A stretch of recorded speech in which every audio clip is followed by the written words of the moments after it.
समाधान। नमस्कार, आदाब, सत श्री अकाल मित्रों, स्वागत है एक बार पुनः आप सभी का समाधान कार्यक्रम में। मेडिटेशन की बहुत सुंदर चर्चा हो रही है और कल की चर्चा में तो हमने जाना कि वो परम सत्ता इस सृष्टि पर आकर अपना दिव्य कर्तव्य कर रहे हैं। आत्मा के बारे में हमने जान लिया है, परमात्मा पिता के बारे में जान लिया है।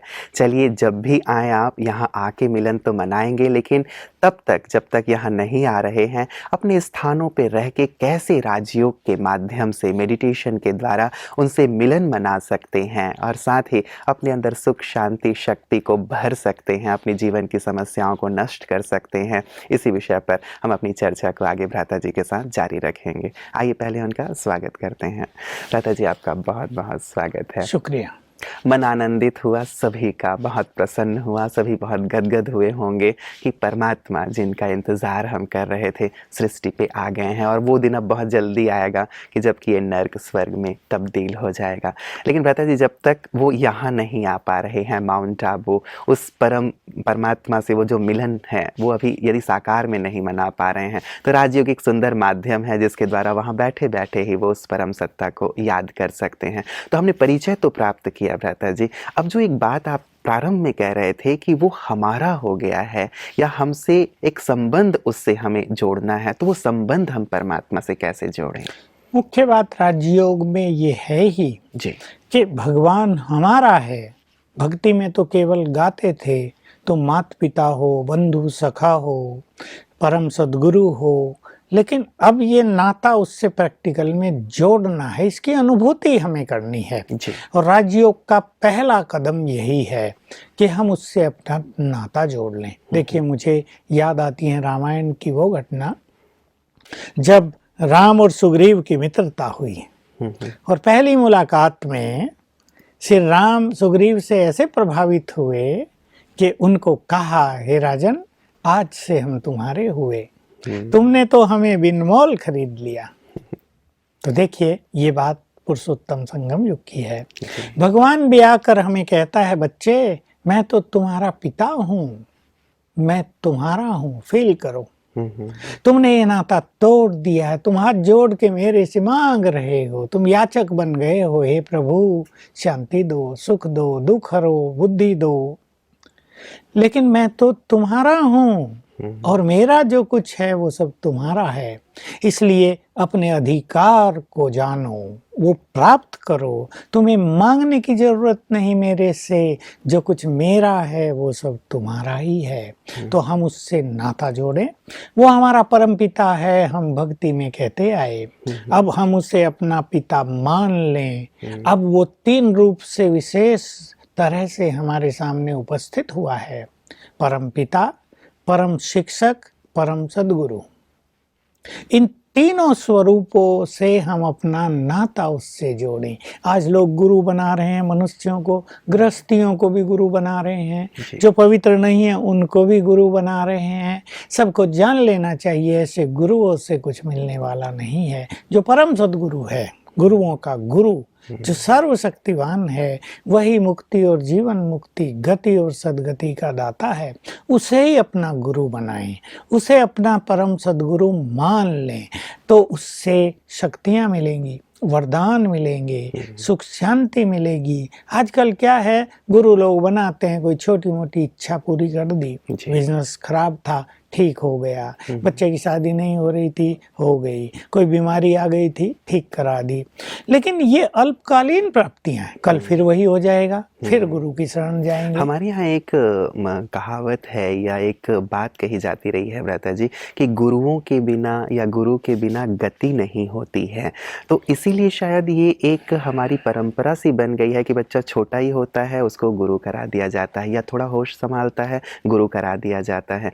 तो ये जो गुरु की बात है, तो जिस गुरु के साथ हम एक नाता जोड़ते हैं, तो परम सद्गुरु और इस गुरु में फिर वो जो डिफरेंस है वो थोड़ा सा समझ में या क्लियर नहीं आता, क्योंकि परम सद्गुरु तो दिखाई देते नहीं है। तो फिर कैसे हमें साकार में वो जो एक हमें प्रेरणा मिलनी चाहिए या एक प्रकार से हमें श्रीमत मिलनी चाहिए, वो तो हमें प्राप्त नहीं हो पाती है। ये सत्य कहावत है कि गुरु बिना गति नहीं। जी।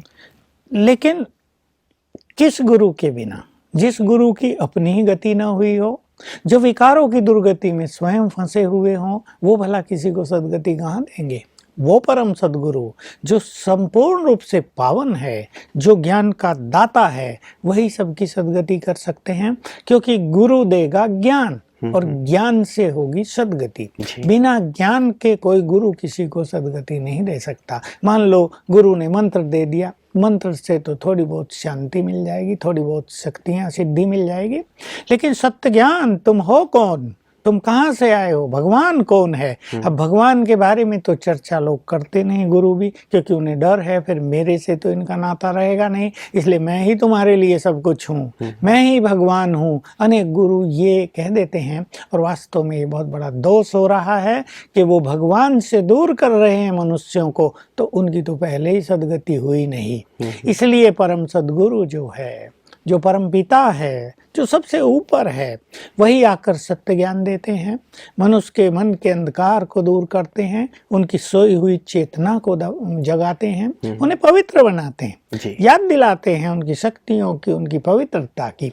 और पहले मनुष्य आत्माएं मुक्त होती हैं पांचों विकारों से, वो मुक्त होती हैं पाप कर्मों से, वो मुक्त होती हैं लोभ मोह अहंकार से। तो स्पष्ट होता है कि मुक्त होते जा रहे हैं, सद्गति को प्राप्त हो जाएंगे। बिल्कुल ये बात जान लेनी चाहिए सबको। जो मनुष्य यहाँ विकारों से मुक्त नहीं हुआ, जो मनुष्य यहाँ पाप कर्मों से नहीं मुक्त हुआ, जो इच्छाओं से, तृष्णाओं से, धन के लोभ लालच से मुक्त नहीं हुआ, उसको सद्गति मिल नहीं सकेगी। भ्राता जी, एक विशेष बात जो हमेशा से रही है कि चूंकि वो परम सद्गुरु परमात्मा, वो चूंकि दिखाई नहीं देते हैं, इसीलिए कोई साकार माध्यम तो चाहिए होता था गृहस्थियों को, कि जो हमसे थोड़ा ऊपर है, जिसने पवित्रता का पालन किया है, जिसके पास शास्त्रों का ज्ञान है, तो ये परंपरा रही कि उन्हें हम गुरु के रूप में स्वीकार करें। तो ये फिर एक परंपरा जो चलती आ रही है, शायद उसी को सभी फॉलो कर रहे हैं। नहीं, ये परंपरा बहुत अच्छी थी जी। उस परम सद्गुरु तक ले जाने के लिए किसी मनुष्य गुरु की परम आवश्यकता थी, पर हुआ क्या चलते चलते कि गुरु वहां तक नहीं ले जाके अपने तक रखने लगे। मैं ही तुम्हारा सर्वस्व हूँ। आजकल आप सुनते ही हैं, गुरु कहने लगे मैं ही तुम्हारे लिए भगवान हूँ, मैं ही तुम्हें सब कुछ दूंगा और दिलाऊंगा। तो वो बात अच्छी थी कि वो ज्ञान देते परमात्मा का, वो जोड़ते सबको परम पिता से, वो उनके मन को शुद्ध करते, उन्हें कुछ श्रेष्ठ चीजों का आचरण कराते, लेकिन वो सब नहीं हुआ। इसलिए परम सद्गुरु की जरूरत पड़ी और उसे खुद आना पड़ा, क्योंकि वो निराकार है और नो डाउट निराकार तक कोई पहुंच नहीं सकता। तो उसे साकार माध्यम में आके बताना पड़ा, मैं तुम्हारा सद्गुरु हूँ, परम सद्गुरु हूँ, मेरे से नाता जोड़ो तो तुम्हारी सद्गति हो जाएगी। बिल्कुल, मतलब अब तक हम गुरुओं के पास रहे, उनसे हमने ज्ञान लिया, वो तब तक आवश्यक था जब तक कि परम सद्गुरु का आगमन नहीं हुआ था। अब चूंकि वो स्वयं आ गए हैं, तो अब हम अपना डायरेक्ट नाता उस परम सद्गुरु से बिल्कुल यही हुआ। गुरुओं ने भी लाइट दी, जैसे रात्रि में दीपक जला दिए जाते हैं, बड़ी हेलोजिन भी जला दी जाती है। कोई अच्छे गुरु भी रहे हैं, आज भी कोई बहुत अच्छे गुरु हैं। इसके अलावा भी मैं बहुत लोगों को जानता हूं जो हिमालय की कंदराओं में अभी भी अच्छी साधनाएं कर रहे हैं, जो इस चीज से बनाने के, धंधे करने के और धन कमाने के चक्रों से बिल्कुल परे हैं। और कई बार हमने ईश्वरीय महावाक्य भी सुना है भ्राता जी कि शायद सन्यासियों के कारण, गुरुओं के कारण, तपस्वियों के कारण ही सृष्टि थमी हुई रही। ऐसे बहुत सारे श्रेष्ठ गुरु, वास्तव में उन्हें गुरु न कहें, श्रेष्ठ तपस्वी अभी भी बहुत सारे हैं, जिनके कारण धर्म को अभी तक भी बल मिल रहा है। लेकिन लोग भागने लगते हैं आजकल उनके पीछे जो उनकी तत्कालीन मनोकामनाओं को पूरा करें, चमत्कार दिखा दें। जबकि महर्षि पतंजलि ने अपने योग दर्शन में ये बात स्पष्ट की है, योग चमत्कार के लिए नहीं, आत्मशुद्धि के लिए, मुक्ति की प्राप्ति के लिए, जन कल्याण के लिए। लेकिन क्योंकि चमत्कार से मान सम्मान बहुत मिलता है, पैसा भी बहुत आता है, इसलिए लोग यहीं तक अटक कर रह जाते हैं। लेकिन अब परम सद्गुरु स्वयं आ गए हैं और उन्होंने सत्य ज्ञान दिया। उन्होंने ये राजयोग सिखाया कि इसके माध्यम से तुम मेरे से मिलन करो और मुझसे शक्तियां लो। बल्कि भगवान ने तो ये आज्ञा दे दी, राजयोग की ये डेफिनेशन दे दी, देह सहित देह के सभी धर्मों को, संबंधों को भूलकर, चाहे उसमें गुरु भी आ गए, संबंधी भी आ गए, मुझसे बुद्धि का नाता जोड़ो। ये है राजयोग। तो इसमें किसी भी देहधारी का बीच में कोई स्थान नहीं होता, इवन उनका भी नहीं जो प्रजापिता ब्रह्मा थे, जिनके माध्यम से ये बात भगवान ने कही, उनको भी बीच में नहीं रखा। तुम आत्माएं हो, इस देहभान से मुक्त हो जाओ और मुझ परम सत्ता से अपने मन बुद्धि को जोड़ो, तो मेरी शक्तियां, मेरी शांति, मेरी प्योरिटी, मेरा सुख, प्रेम तुम सबको प्राप्त हो जाएगा। तो एक बहुत अच्छी डेफिनेशन मुझे याद आई। देखिए, राजयोग परमात्म मिलन है। परमात्म मिलन के लिए नहीं, हमारे सभी दर्शक इस बात को अंडरलाइन करें, भगवान तक जाने के लिए राजयोग नहीं, राजयोग स्वयं प्रभु मिलन है। इसमें हमें परमात्मा की समीपता का आभास होता है, उसके मिलन की दिव्य अनुभूतियां होती हैं। तो एक बहुत अच्छी बात, जब बाबा यहाँ पर थे साकार में, शिव बाबा ने उनके तन में प्रवेश करके कही थी, हे बच्चे, तुम 2 युग तक देवताओं के साथ रहे। हम सतयुग और त्रेता युग में देव युग में थे, हम देवता थे, देवताओं के साथ थे। पिछले 2 युग तुम मनुष्यों के साथ रहे, अब मेरे साथ रहकर देखो। तो ये राजयोग हमें विद्या सिखाता है कि हम परमात्मा के साथ कैसे रहें। लोग कहते रहे वो यही है, सबके साथ है, पर वो तो कुछ हुआ नहीं।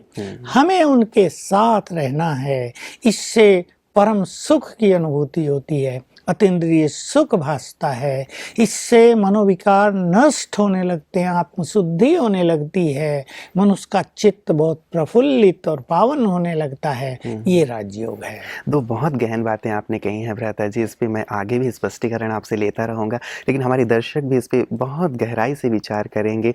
गीता में जो ये महावाक्य आया है कि देह सहित देह के सभी धर्मों को भूलकर सर्वधर्मानि परित्यज्य मामेकम शरणम व्रज, इसका भाव शायद यही है कि जो भी हैं देहधारी, उनसे मुक्त होके उस निराकार को हम याद करें। और दूसरी बहुत महत्वपूर्ण बात आपके चिंतन के लिए कि 2 युग तो देवताओं के साथ रहे, 2 युग मनुष्यों के साथ रहे, अब समय है परमात्मा के साथ रहने का। लेकिन एक बात भ्राता जी जो मेरे मन में बात उठ के आ रही है, गुरुओं से संबंधित, ये कहा गया है कि गुरु गोविंद दौ खड़े काके लागू पाए, तो गुरु की ही बलिहारी गाई गई है। तो ऐसे में गुरु की महत्ता मानते हुए लोग गुरुओं को इतना सम्मान देते हैं और उनसे इमोशनली जुड़े रहते हैं। तो ऐसे में अपने आप को थोड़ा डिटैच करना कैसे संभव है? बिल्कुल, आपने आधी लाइन पढ़ी, आधी मैं पढ़ देता हूँ। जी। गुरु गोविंद दो खड़े काको लागू पाव, बलिहारी गुरु आपने जिन गोविंद दियो मिलाए। तो गुरु उस गुरु की बलिहारी है जिसने गोविंद से मिला दिया, लेकिन जिसने गोविंद से दूर कर दिया, जो अपने से मिला रहे हैं, वो गुरु गुरु नहीं है, वो गुरु गाइड नहीं है, वो गुरु सदगति दाता नहीं है। भले ही हमारी ये कड़वी बात लोगों को पसंद ना आए, पर सत्य तो यही है। उस गुरु के पांव पहले पड़ने चाहिए जो गोविंद से मिला दे, जो भगवान से मिला दे। पर कहाँ मिला रहे लोग? कहने वाले शायद कबीरदास की ये बात है, बिल्कुल सत्य कहा उन्होंने, और इसका बड़ा महत्व है। इसलिए गुरुओं की ओर लोग चलने लगे और गुरु भी ये कहने लगे मेरे बिना तुम्हें कोई पूछेगा नहीं। सत्य बात है, लेकिन अगर वो परमात्मा का ज्ञान दें, अगर वो परमात्मा की ओर ले चलें, अगर वो परमात्मा के प्रति समर्पण भाव पैदा करें, वो क्या कर रहे? मेरे लिए सब कुछ समर्पित कर दो, मेरे आगे समर्पित हो जाओ। तो भगवान ने खुद कह दिया। देखिए, हम तो जब ज्ञान के मार्ग पर आए तो हमने बात सुनी, भगवान खुद बोल रहा है कि भाई गुरु हैं तो अच्छे, उन्होंने भारत को पवित्र बनाने में पवित्रता का योगदान भी दिया, लेकिन आज के गुरु अपने से लोगों को जोड़ रहे हैं, मेरे से नहीं। बस ये बात अगर ठीक कर ली जाए तो गुरुओं में भी तेज आ जाएगा और गुरु हमारे देश या संसार के कल्याण के लिए निमित्त बन जाएंगे। नो डाउट गुरु का महत्व है। जैसे टीचर हैं, अगर टीचर पढ़ाए नहीं तो वो गाइड है ना विद्यार्थियों के लिए। एक इंस्ट्रक्टर तो चाहिए होता है कहीं तक पहुंचने, लेकिन वो इंस्ट्रक्शन ठीक दे। अगर मान लो टीचर है फिजिक्स का और लेबोरेटरी में उसे बहुत कुछ सिखाना है, लेकिन वो सिखाए नहीं, तो बच्चे उसको अच्छा कैसे मानेंगे, उसके प्रति श्रद्धा कैसे रखेंगे। अभी केमिस्ट्री का लेक्चर आ रहा है, बच्चों को लेबोरेटरी में ले जाता है, वहाँ इंस्ट्रक्टर होता है, इंस्ट्रक्टर सारी चीजें सिखाता है, ये मिलाओ, ये बनेगा, बहुत सारे एक्सपेरिमेंट कराए जाते हैं, तो लोग सीखते हैं, पर कोई सिखा ही ना रहा हो। बिल्कुल। तो बात यही है कि सच्चा गुरु वो जो मनुष्य को परमात्मा से मिला दे। माता जी, एक चीज और, कई लोगों में ये एक रहती है बात, डर के रूप में रहती है, जो कहा गया है कि गुरु का निंदक ठौर ना पाए, कि यदि हम अपने गुरु को छोड़ देते हैं या हम कहीं और चले जाते हैं, किसी और मार्ग को अपनाना शुरू कर देते हैं, और शायद हम ठौर कहीं भी नहीं पाएंगे, तो इस बात को थोड़ा जरूर स्पष्ट करें ताकि मन का जो एक डर है, भ्रम है, वो दूर हो जाए। देखिए, गुरु को निंदक तो बनने की जरूरत ही नहीं, गुरु की निंदा क्यों करें, आखिर जिसने हमें कुछ सिखाया थोड़ा भी यदि हम उनके पास से कहीं और कोई नई चीज सीखना चाहते हैं, तो भी वो मानते हैं कि शायद गुरु जी हमारी परफेक्ट है। यही बात है, मैं इसी बात को कह रहा हूँ कि इसमें गुरु की निंदा करने की बात नहीं है। गुरु अच्छे ही रहे हैं, उन्होंने अच्छे कार्य किए हैं, कुछ ना कुछ तो समाज को सिखाया ही है। भले ही आज कुछ गुरु बदनाम हो गए हैं, वो उनके जिम्मेदार वो स्वयं हैं, लेकिन इससे क्या है, जो अच्छे गुरु होते हैं वो भी बदनाम हो जाते हैं। लोग सोचते हैं ये सारे गुरु तो ऐसे, लोग धर्म से विमुख हो जाते हैं। विशेषकर जो युवा पीढ़ी है, वो जैसे ये समाचार सुनते हैं टीवी पर, तो वो सोचते हैं गुरु सब बेकार की चीज है, इनको छोड़ो, इनसे कुछ नहीं मिलेगा, तुम एजुकेशन प्राप्त करो, तुम आगे बढ़ो।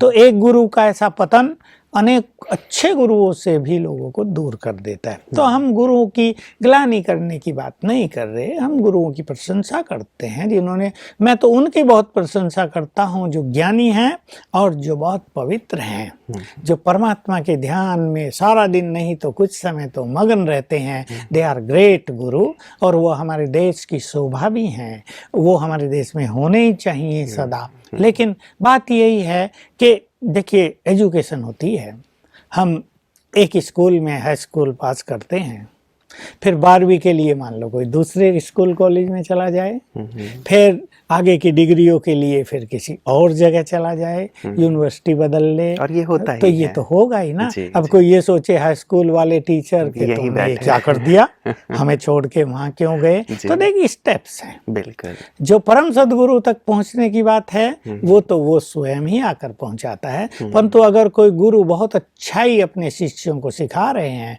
तो no doubt they are also पूजनीय, वंदनीय, वो भी बहुत अच्छे हैं। उसमें न उनको ये मानना चाहिए कि हमें छोड़ के कोई क्यों जा रहा है, जिसको जहाँ अच्छा मिलेगा वो तो वहाँ जाएगा। देखो, मंदिरों में भी होता है, हनुमान जी की पूजा कर रहे हैं, वहाँ से भाई प्राप्ति नहीं हो रही, तो फलानी जगह का जो हनुमान है, पंचमुखी जो हनुमान है, वो सबकी इच्छा पूरी कर रहा है, तो लोग वहाँ भागने लगते हैं। अब पहले हनुमान जी नाराज हो जाएं कि मुझे छोड़ के वहाँ क्यों जा रहे, भाई गलती तो तुम्हारी है, तुम्हारा स्टॉक खत्म हो गया है, तुम उन्हें कुछ दे नहीं पा रहे हो। तो अगर कोई गुरुओं को छोड़ के दूसरे गुरु के पास जा रहा है, तो गुरु को नाराज न होकर अपनी क्षमताओं को बढ़ाना चाहिए कि हम भी ऐसे योग्य बने कि हमारे शिष्य और कहीं न जाएं। और देखिए, जहाँ भगवान के मिलन का मार्ग दिखाया जा रहा हो, वहाँ छोड़ने की बात ही नहीं। हम स्टेप्स चेंज कर रहे हैं, हम क्लासेस चेंज कर रहे हैं, हम अपने ग्रेड्स बदल रहे हैं, और भगवान खुद पढ़ाने आ गया हो, फिर तो और किसी की जरूरत ही नहीं। तो गुरु भी थोड़े ओपन माइंडेड हों और अपने शिष्यों के लिए ऐसी बंदिशें न रखें। वैसे भी हमारे यहाँ कहा भी गया है भ्राता जी, हमारी संस्कृति ही ये है, भारत की संस्कृति, जो जहाँ से भी आया यहाँ के होके रह गया, और हमने भी सबको दिल से स्वीकार किया है। तो जहाँ से भी अच्छी चीज़ें मिल रही हैं, जो जैसे आपने कहा कि यदि मेरा स्तर बढ़ता चला जा रहा है या मुझे बढ़ना है, तो निश्चित रूप से मुझे बहुत सारी चीज़ों को जानना, सीखना, समझना होगा। इसमें मैं आर्य समाज के संस्थापक महर्षि स्वामी दयानंद सरस्वती की रियली प्रशंसा करता हूँ कि उन्होंने सत्यार्थ प्रकाश लिख के लास्ट पेज पर ये लिख दिया कि जो मैंने तुम्हें कुछ सुनाया है, सिखाया है, तुम ये ना मान लेना यही अंतिम सत्य है। हो सकता है मेरे से भी कोई बड़ा विद्वान आगे चल कर आए और वो तुम्हें कोई और अच्छी बात सिखाए, तो तुम उसकी बात सुनना, स्वीकार करना। तो ये है एक मनुष्य की महानता। किसी भी गुरु को भी यही मान्यता अपनानी चाहिए कि भाई तुम वहाँ जा सकते हो जहाँ से तुम्हें सत्य ज्ञान मिले। और ऐसे गुरु हमारे पास हैं, हमारे पास लोग आते हैं और बताते हैं हमें, हमारे गुरु ने ही भेजा है कि ब्रह्मा कुमारियों के पास जाओ, वहाँ तुम्हें शिव का ज्ञान मिलेगा। देखो मैं तो तुम्हें मंत्र दे रहा हूँ, मैं तो तुम्हारी ये मदद की, लेकिन अगर तुमको ये चाहिए तो वहाँ जाओ। तो रियली वो प्रशंसा के पात्र हैं। बिल्कुल बिल्कुल, और ये वो होना ही चाहिए भ्राता जी। जैसे डॉक्टर्स भी रेफर करते हैं कि भाई ये चीज़ यहाँ ठीक हो सकती है, ये चीज़ यहाँ ठीक हो सकती है, तो वो भी अपने पेशेंट्स को यदि उनके लिए एक अच्छा भाव रखते हैं तो उन्हें भेजते ही हैं। तो निश्चित रूप से हमें भी एक खुला ऐसापन अपनाना चाहिए। बिल्कुल। भ्राता जी, एक चीज़ और विशेष रूप से मैं जानना चाहूँगा, जब गुरुओं की बात चल रही है और हम संबंधों की बात कर रहे हैं, तो गुरु वास्तव में क्यों किया जाता है और गुरु विशेष हमें क्या प्रदान करते हैं? क्योंकि आज की संस्कृति में, जैसे हम युवा पीढ़ी की ही बात कर रहे थे, तो आजकल ऐसी कोई परंपरा युवा अपनाना नहीं चाहते हैं, स्वीकार नहीं करना चाहते। गुरुओं की जो महत्ता है वो क्या है आज? अभी तो देखिए आधुनिकता हो गई है, एजुकेशन बढ़ गई है, और जो नई पीढ़ी है, जो पुरानी भी है, जो युवक हैं आजकल के, अब वो भी इन चीज़ों में ज़्यादा विश्वास नहीं रखते। भौतिकता का बोलबाला हो गया है, कलयुग अपनी अंतिम परछाइयाँ फेंक रहा है, तो उसका संपूर्ण प्रभाव भी मनुष्य पे दिखाई देता है। तो आजकल तो ये परंपरा रही नहीं, लेकिन ये परंपरा थी बहुत सुंदर कि बच्चे बचपन से ही सद्विवेक प्राप्त करें। ये कॉलेज स्कूल्स तो पहले होते नहीं थे, गुरुकुल होते थे, और उसमें भी ब्राह्मणों के बच्चे ही ज़्यादा पढ़ते थे, थोड़े बहुत क्षत्रियों के बच्चे जाते थे, और भी किसी को कहीं जगह मिल जाती थी जिनकी पहुंच होती थी। बाकी न इतने गुरुकुल थे और न गुरु लोग इतना प्रबंध कर पाते थे। तो ये असली विद्या जो है वो भी थोड़े लोगों को ही प्राप्त होती थी। तो एक सुंदर बात थी, कुछ लोग वहाँ से एजुकेट होकर फिर समाज में आकर दूसरों को विद्या देते थे, या जो उनके क्रियाक्रम के और सब अनुष्ठान शादी करते हैं, शादियों पे, मृत्यु पे, उसको वो कराते थे। तो ये बहुत अच्छी चीज थी, इससे समाज में विद्या का प्रचार प्रसार रहा। तो उसकी बहुत आवश्यकता थी, समय अनुसार आवश्यकता आज भी है। लेकिन आजकल स्कूल कॉलेज इतने खुल गए हैं कि जो ये लौकिक एजुकेशन है, इसको ही प्राप्त लोग करके कुछ कमाना चाहते हैं, कोई डिग्रियां प्राप्त करना चाहते हैं, अच्छी उन्हें नौकरी मिल जाए। वो सोचते हैं गुरु से क्या मिलेगा भाई, गुरु तो हमें मंत्र दे देगा, ज्ञान तो वहाँ ज़्यादा दिया नहीं जाता। और नहीं तो भागवत की कथा जो लोगों ने कई बार सुन ली है, रामायण की कथा, दो ही कथाएं ज़्यादा चलती हैं, कहीं शिव पुराण की चलती है। तो इससे लोगों को कुछ ज़्यादा आनंद नहीं आता है। इसलिए गुरु का होना भी अच्छा था, और ये जो परंपरा थी कि बच्चों को गुरु करा दिया जाए, और इसका एक इम्पोर्टेंट जो एक मान्यता चली आ रही थी, गुरु नहीं होगा तो तुम्हारी सदगति नहीं होगी, जब तुम ऊपर जाओगे तो गुरु ही तो तुम्हें वहाँ मिलेगा। अब बेचारे गुरु भी नीचे ही रह गए, ऊपर कोई जाता ही नहीं है। इसलिए वो मान्यता भी खत्म हो गई, सब अपने धंधों में लग गए हैं। इसलिए परम सदगुरु को आना पड़ा कि मैं आ गया हूँ, लो अब ये गुरु काम नहीं कर रहे तो मैं आ गया हूँ तुम्हारी सदगति करने के लिए। चलिए, ये बहुत सुंदर बात भ्राता जी आपने कही है। वास्तव में सदगुरु से ही हमें ज्ञान का प्रकाश मिलता है, उनसे ही हमें गति सदगति मिलती है। ये बात ठीक है कि कलयुग के अंत में हम कई स्थानों पे भटक गए, लेकिन अब परम सदगुरु का आना हुआ है तो निश्चित रूप से हमें ठिकाना जरूर मिलेगा। तो जो सर्व संबंधों की हम चर्चा कर रहे थे भ्राता जी, इस चर्चा को हम आगे भी जारी रखेंगे आपके साथ, क्योंकि जब राजयोग हम कहते हैं तो एक संबंध की बात आती है, और संबंध यदि सुप्रीम से जुड़ जाए तो निश्चित रूप से जीवन बहुत आनंदित होगा। चर्चा हम आगे जारी रखेंगे। आज की सुंदर चर्चा के लिए आपका बहुत बहुत धन्यवाद। मित्रों, कितना अच्छा होगा जो सदियों से हम गाते आए हैं, त्वमेव माताश्च पिता त्वमेव, त्वमेव बंधु च सखा त्वमेव, कि आप ही मेरे सर्वस्व हो, आप ही मेरे संसार हो। यदि ईश्वर से वो सारे नाते हमारे जुड़ जाते हैं तो सचमुच जीवन कितना आनंदित हो जाएगा, सुख शांति से परिपूर्ण हो जाएगा, और जीवन में समस्या नाम की कोई चीज़ रहेगी ही नहीं। वास्तव में अंधकार वहाँ होता है जहाँ प्रकाश नहीं होता। जब प्रकाश आ जाए तो किसी प्रकार की समस्या का अंधकार हमारे जीवन में रह ही नहीं जाएगा। ये राजयोग जिसकी चर्चा हम कर रहे हैं निश्चित रूप से हमारे जीवन को ऐसे ही प्रकाशित करेगा। आप बने रहिएगा समाधान में हमारे साथ। इस चर्चा को भ्राता जी के साथ हम आगे भी जारी रखेंगे। नमस्कार।